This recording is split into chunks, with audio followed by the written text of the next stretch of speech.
Hello and welcome to Tap That MTG, the show where we tell you everything we know about magic that's probably wrong, but fun to talk about anyway. I'm Leslie. And I'm Shauna. And today we are here to tell you how to pre-release. Shauna, what's a pre-release? Well, a pre-release is a special sealed tournament where we all get 6 packs of cards, and then we get 30 minutes to, some places give you more than that, to build a deck from those 6 packs. And then you get paired up with each other for rounds and you see who the winner is. So it's really a fun way to get a sneak preview of the cards because you get to do that a week before everyone else gets cards. Nice. It's very cool. It is very cool.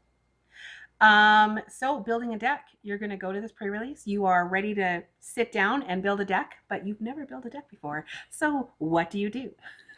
In your deck, never fear, in your box, you will get an insert that will tell you pretty much everything we're going to tell you right now. So you don't have to worry about writing this down or memorizing it, but we wanted to give you some advance notice.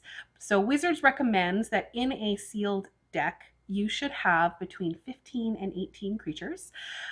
Creatures that you choose should be probably have some form of evasion mechanic on them. So those are things like flying, menace, trample, anything that can allow you to go around your opponent's creatures or over your opponent's creatures or through your opponent's creatures. So that'll give you a little bit of an advantage over their creatures. Of course, they're going to be looking for some of those same things, but hopefully you have more than them, and that will be awesome. Prepared. Exactly. The next thing you're going to want to think about is you should have about 5 to 8 other spells. So those are things like instants, sorceries, enchantments, if you want to put enchantments in, and planeswalkers. So that will fill out your deck with some of those other things, but again, you're still going to want to be more heavy on the creatures. In this new set, of course, there's a lot more planeswalkers, so some of the numbers might be a little bit different for you this time around, but in general, 5 to 8 other spells. And then the rest of your cards will be lands. 17 lands is what they recommend. That can go up or down depending on how high your mana curve is.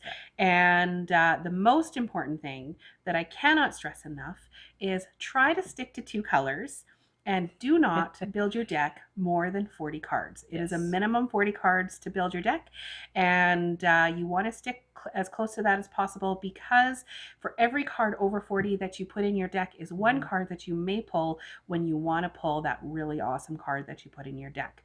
So instead of having something in your hand that you don't really want, if you just put 40 cards in, you're going to have a lot more success. So that is the most successful decks. We'll stick to 40 and 2 colors.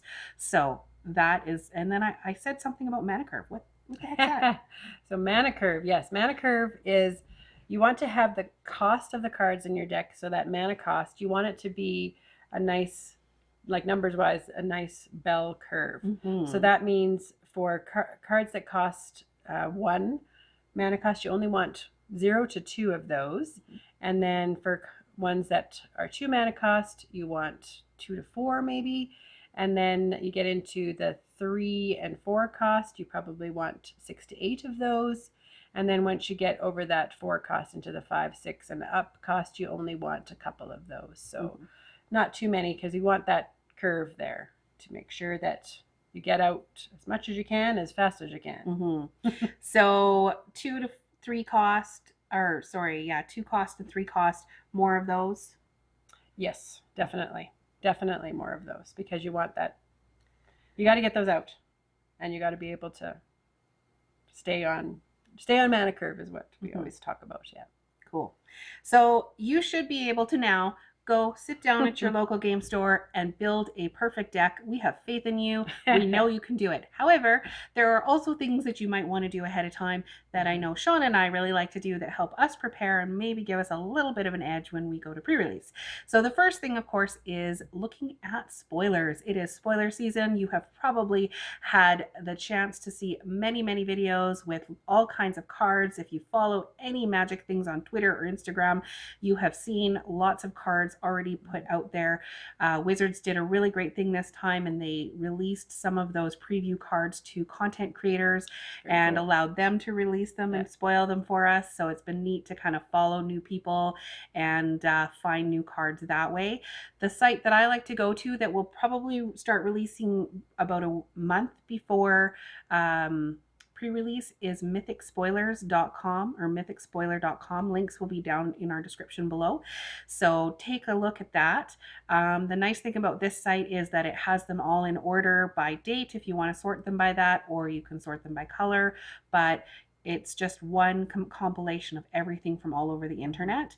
And then, of course, the Wizard site, magic.wizards.com, is also a great resource. It's the official Magic site where you can go and see a minimum a week before all the cards, and I can't stress enough, read the cards. Read. Yeah, beforehand. If you don't read the cards ahead of time, then while you're opening your packs, you're going to find yourself trying to learn what those cards are and then make a decision. Whereas if you've read them ahead of time, you've already made a little bit of decision about which cards you think are the best. You can put those in a pile all by themselves, and then you can go ahead and sort through the rest to see if there's something that you want to play. So definitely read spoilers ahead of time. The second thing that I like to do after I've read all the spoilers is I go to a nice little site called DraftSim. And DraftSim allows you to basically do exactly what it says, simulate drafts and or sealed events.